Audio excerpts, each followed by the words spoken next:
ব্রাজিলের কোপা আমেরিকায় টিকে থাকার লড়াই, ম্যাচটা যে শক্তিশালী প্যারাগুয়ের বিপক্ষে, এজন্যই তো বাড়তি চাপ। কিন্তু ব্রাজিল তো ঘুরে দাঁড়াতে জানে।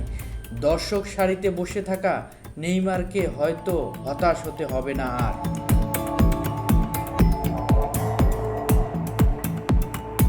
হতাশ হয়নি নেইমার, ব্রাজিল সমর্থকদেরও ফিরতে হয়নি শূন্য হাতে। বিশ্ব চ্যাম্পিয়ন্সরা ফিরেছেন বীরের বেশে।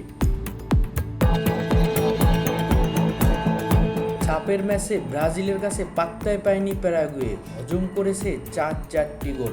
পুরো ম্যাচ জুড়ে ছিল নাটকীয়তা, পেনাল্টি মিস, মারদাঙ্গা লড়াই, লাল কার্ড, তবুও ব্রাজিলের কামব্যাক ক্লাসিক কোপা আমেরিকা বলতে যা বোঝায়।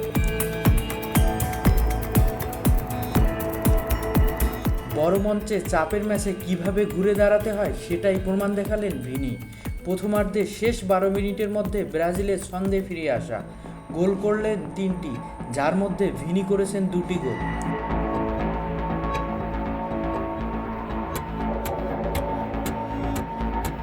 ভিনি জুনিয়র ব্রাজিলের জার্সিতে শেষ 31 ম্যাচে গোল করেছেন মাত্র 3টি, শেষ গোলটিও যে 365 দিন আগে।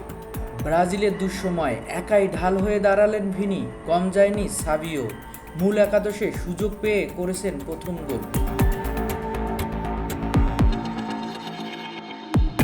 দুই পরিবর্তন নিয়ে গেম প্ল্যানিংয়ে দরিবল জুনিয়রের। ব্রাজিল পেয়েছে ছন্দ, ফুটবল পেয়েছে গতি। প্রথমার্ধে পেনাল্টি মিস করা পাকুয়েতা ভুল করেননি দ্বিতীয়ার্ধে।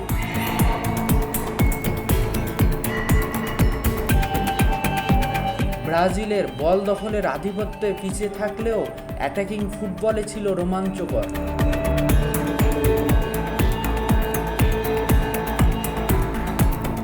ক্লিনিক্যাল শটে তুলে নিয়েছেন চারটি গোল। বুঝতেই পেরেছেন কতটা অ্যাটাকিং ছিল ব্রাজিলের ফুটবল।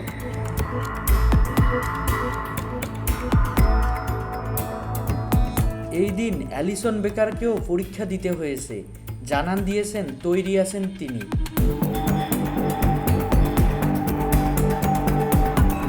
শেষ ম্যাচে ব্রাজিল লড়বে উঠতে থাকা কলম্বিয়ার বিপক্ষে।